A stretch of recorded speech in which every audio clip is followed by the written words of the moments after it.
I spent most of my 20s making money mistakes that I didn't even realise that were mistakes. If I could go back, here are the 10 things I'd like to tell my younger self about money.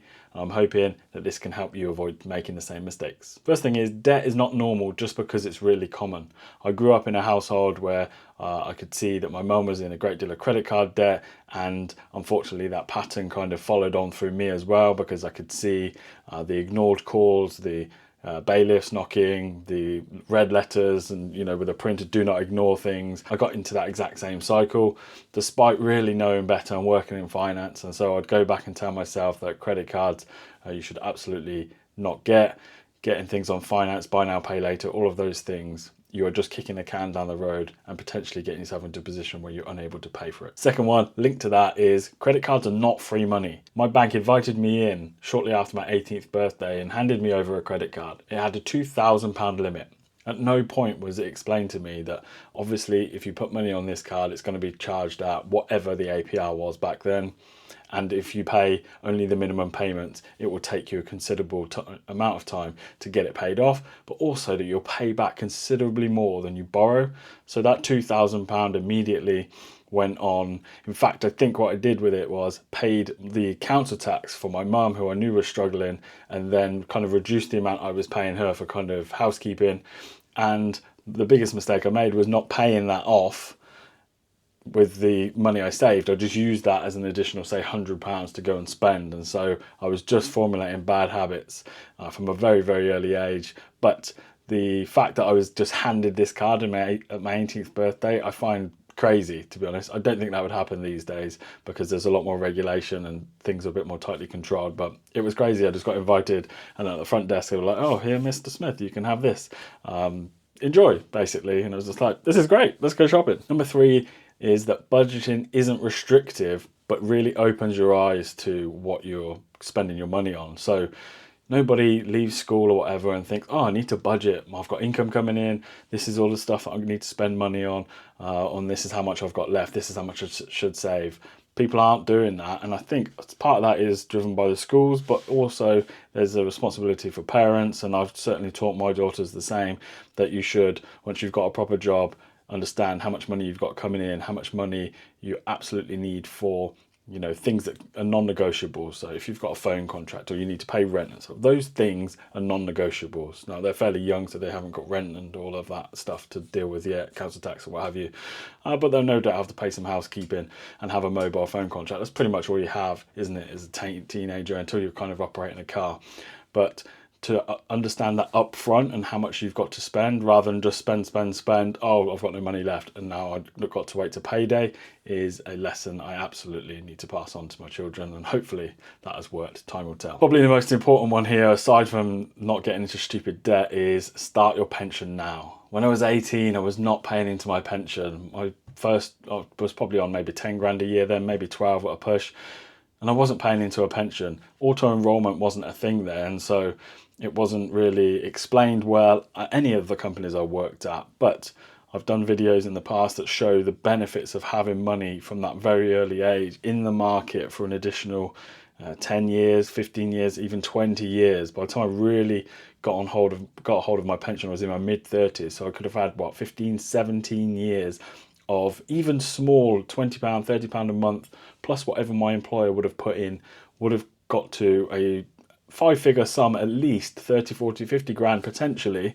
And whereas when I got into my mid-30s and finally got a reasonable paying job and out of debt, I only had about 30k in, so I could have easily doubled that. And it wouldn't have been my contributions, it would have been growth in the market. Number 5 is investing isn't just for rich people. I talk about investing a lot on this channel, my TikTok and my Instagram, but once you've got an emergency fund sorted and you have some savings for things coming up throughout the year, like your car insurance, your car MOT and service, gifts, that sort of stuff. Once you've got sinking funds sorted and an emergency fund set aside for those things that you're just completely unexpected, then investing is a perfectly sensible way to start to try to build wealth. Now, pension is still the most tax efficient way of doing that, but if you ever want to retire early, or you would like a bit more access to that money, then the next best thing would be to invest via a stocks and shares ISA.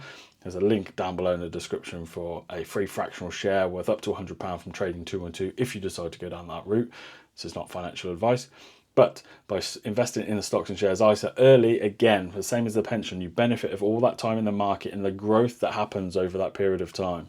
And so even put in 10, 20, 30, 40 pounds a month in over those 17 or 20 years, let's say, would have been a considerable sum that I could now have a considerably smaller mortgage, or that money could go into my pension and boost that even further. So there are lots and lots of options, but investing is not just for rich people, it's for sensible, financially savvy people. The next piece of advice would be to read one good finance book early. I've read a few now.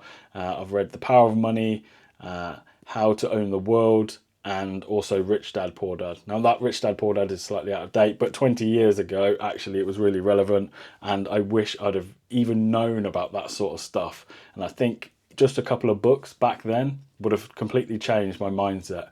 And I'm fairly impressionable when I read something like that, and I think absolutely this is what I can do. The same way that I've changed my career, I read a couple of books about it and then just focused and got it done. And I think it would be the same for finances. I started investing following reading How to Own the World, which is basically talking about global ETFs and stuff like that, rather than picking individual stocks. And that really changed my mindset, that and the fact that I got into financial trouble and had to kind of budget my way out of it.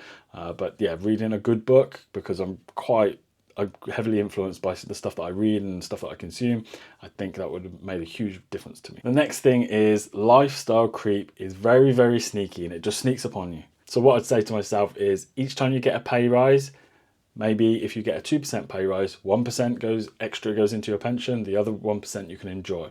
If you get a bigger pay rise, just come up with a system where you're regularly increasing the amount of money you can either save, invest, or put away for your pension, without all of it going into your take-home pay, because your future self will thank you. I'm telling you, as your 40-year-old self, I would thank you if you were doing that. And when I'm 50 or 60, I will be able to thank my 40-year-old self for doing just that. So when you get a pay rise, try and treat yourself so it doesn't feel like you're working for the same salary the whole time, but treat yourself with some of it, but make sure the rest of it is boosting one of those things I mentioned. The next thing I'd tell myself is having an emergency fund is more important than any savings or investments in particular, because that fund is specifically there for the times where you cannot fathom that stuff is going to happen, right? So when you own a house, it could be a boiler, it could be a roof or whatever, or even when you're at home, it could be your car breaking down. You do not want to be living paycheck to paycheck and only have savings for a holiday, for instance, and then have something go wrong with your car. And that is where the credit card comes out all the time. You're like, well, I can just pay that off over 6 months, blah, blah, blah. It won't potentially be interest free. And so you'll end up that £500 car bill, if it takes you 6 to 12 months to pay off, might cost you £700 in total, because you're paying interest on it. So having an emergency fund set up before you do anything like sinking funds or investing is absolutely crucial. Next one is talk about money with people. Now, like I said, I grew up and knew my mum was in financial difficulty, and so I didn't really feel like that was would be a useful conversation necessarily, because obviously I was getting the wrong lessons there. But talking within your peer group, within your friends about money is still such a faux pas. People don't like talking about salaries and stuff like that, and I think more of that should happen. If people were more transparent about it, a bit more open and honest, and it wasn't such a taboo subject, people might not get into as much trouble. Because if I would have been speaking to someone in my 20s about credit card debt and some of the stuff I was doing, they'd have been like, what the hell are you doing? I don't do that. One of my closest mates has never had a credit card in his life and is absolutely fine. He doesn't earn the level of money that I do, but he's absolutely fine. He's never been in financial difficulty. So like, there was just, if you've got real close friends, talking about money to people will absolutely, hopefully, get the best out of you. The final thing I would tell my younger self is focus on income and career growth and savings or investing. So I had a reasonable career. I've always earned reasonably well. I had a previous career in finance, kind of worked my way up to kind of payment operations manager type thing and senior management, got to a reasonable salary, but I I let the lifestyle creep. So some of those previous points are very relevant. I let my lifestyle creep, and it was just like, well, I've got this extra take home this month. I've got this extra take home this year, or whatever. Every time I got a pay rise, instead of thinking, okay, well, if that's 2% here, I've been getting 5% pay rises consistently for many, many years. And now I'm at a point where all of my pay rise goes into a pension because I'm at that level. But if you start from a very early age and you budget to kind of almost survive with the bare necessities, and then that let the remaining money dictate kind of how much you can save and things like that, versus getting a new car every time you get a pay rise, or you get a bonus so you treat yourself to this bumper holiday.